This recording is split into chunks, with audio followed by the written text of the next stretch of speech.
Hey everybody, this is Heartless Spartan here with another 1/18th scale Toy Talk review. Today I have the Joy Toy World War II Soviet Infantry action figure. So this one is another army builder figure to help build up a Russian army to go against the German Wehrmacht figures. Again, I am happy to be getting World War II toys at the scale. The Soviet Infantry figure is still available for order, and I am really hoping Joy Toy will release more going forward. I don't have any Russian vehicles for the montage, but I do have a Joy Toy officer that I included, but that was an older figure I snagged when I ordered my infantryman. Let's get into the review. Okay, let's take a look at our Russian figure here. I want to look at the details first. We have good sculpting on like the head and both the equipment and the uniform, I think. I like that they have a good amount of like wrinkling and stuff on the uniform there, just to give it that little bit of realism. And on these, I have not had any issues with any of like the gear popping off and having to re-glue those back on, like any of the ammo pouches or any parts of the backpack or anything. So, haven't had any issues with that. Now, some parts of this is removable, so we'll take a look at that as we go. So the satchel on the side here, whoops, let's take a look at that real quick. That is removable. So you can just loop that back over his arm and around his neck if you want, or just leave it off.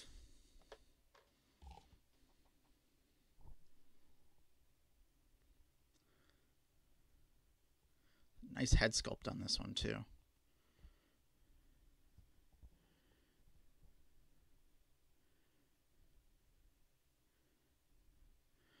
We have an entrenching tool. We have a little sack bag on his backpack. I don't really know exactly what that's called, but I know this bedroll, I found out, if you just pull that right up, the bedroll is removable.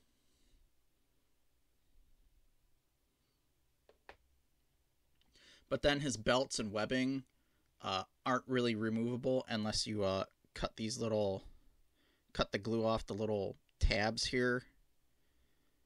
And then you could slide the little tabs out of these little holes.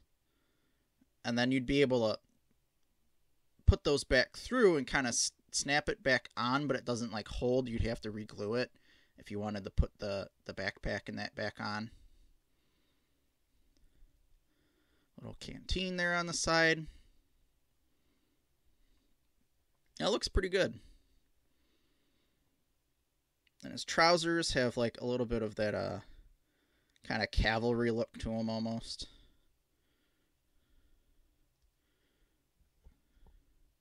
Just the kind of standard black boots. I haven't had too many paint issues. Every once in a while there might be an extra splotch or something, but it just kind of makes it look a little bit extra worn. Kind of like just an alternate detail on them. But I like the amount of paint and wash that's on these. That makes them look pretty good. Articulation-wise, we've got good head sculpt movement. Arms don't raise too high. We get good rotation. Go down the elbows and the wrists. I think we get, yep, you've got like a ball jointed waist.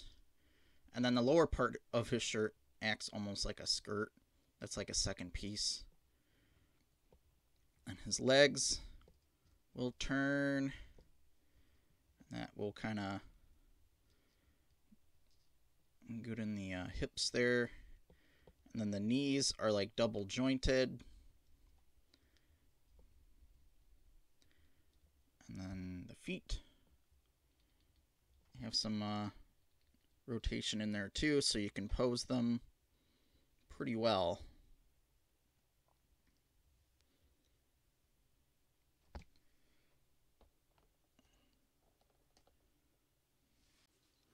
Okay, so next we're going to take a look at some of his accessories.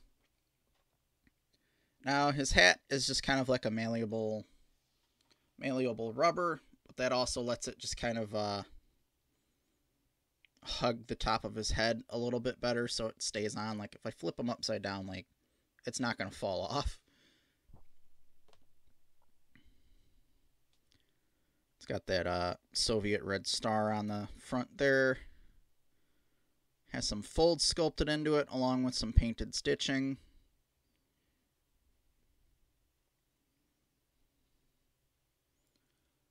So that offers some nice variation when army building these. And then the helmet, just kind of like that standard issue Russian helmet. This, when I was just kind of messing around with the figure earlier before I started recording, the strap had already popped out one side, and you can see where it's a little bit shiny around where like the strap meets the helmet, and that's because I already re-glued it with super glue. So let's see, moment of truth, if I did a good enough repair job on this to actually get the helmet on without breaking the strap again. Normally I record before I do all of my other little Lazy Susan recordings for the montage, but this time I did it in reverse just for time reasons. But good, it went on, so I managed to fix it okay.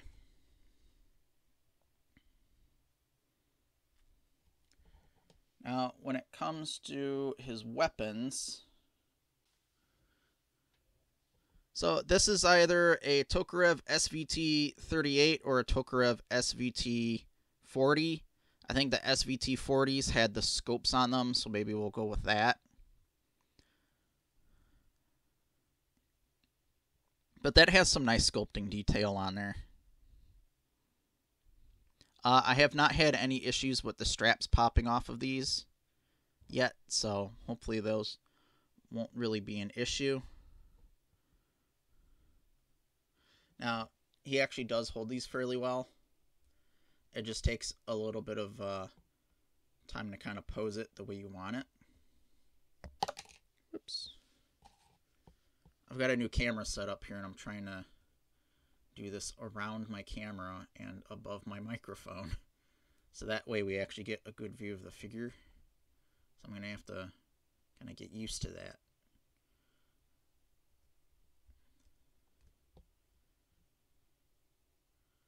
So I'm not going to spend too much time on camera setting him up, but we can get that in his hands fairly well. It's just usually, I've noticed with a lot of these figures, if you're trying to pose it raised higher, his hand is going to sit further back away from the trigger, and you're not really going to be able to get his finger over the trigger.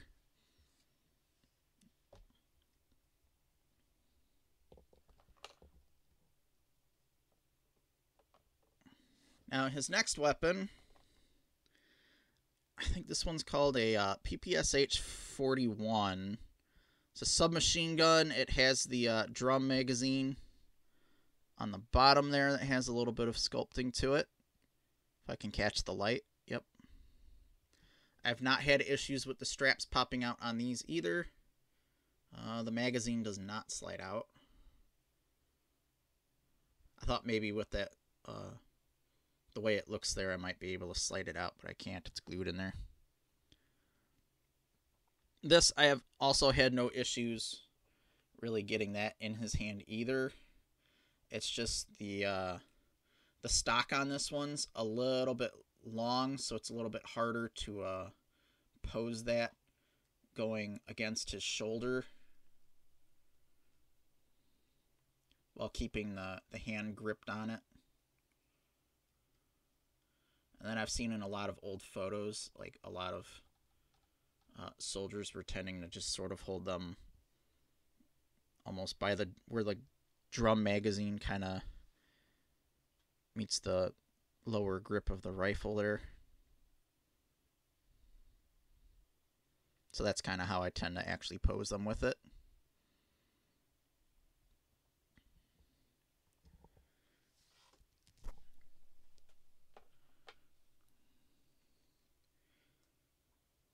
Now his additional accessories, just a couple extra things he came with.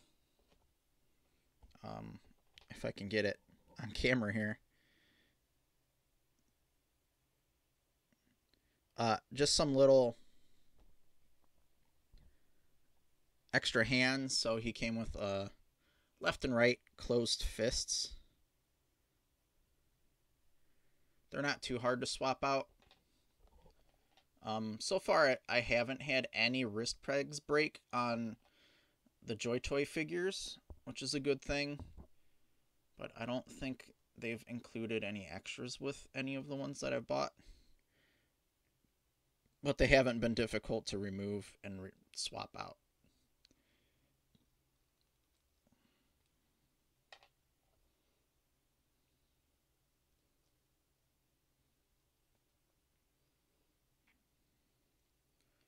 Then he also comes with a stand. Okay, so the holes on the bottoms of his feet are actually in the heels, so maybe they'll actually go a little bit deeper. Maybe not. They're shallow. So his foot is raised a little bit off the pad there. But depending on how you pose him, it will hold him up fairly well. And last thing is a quick scale comparison. I have my usual vintage collection Stormtrooper there, just to give you an idea of the size of the figure. So I mean, I'm happy to be getting World War II figures, even if it's more Russians. And I have plenty of Germans for the Russians and Americans to fight. So we'll see if Joy Toy comes out with any more World War II stuff. Let's go ahead and move on to a montage.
This Soviet infantryman is another nice army builder figure.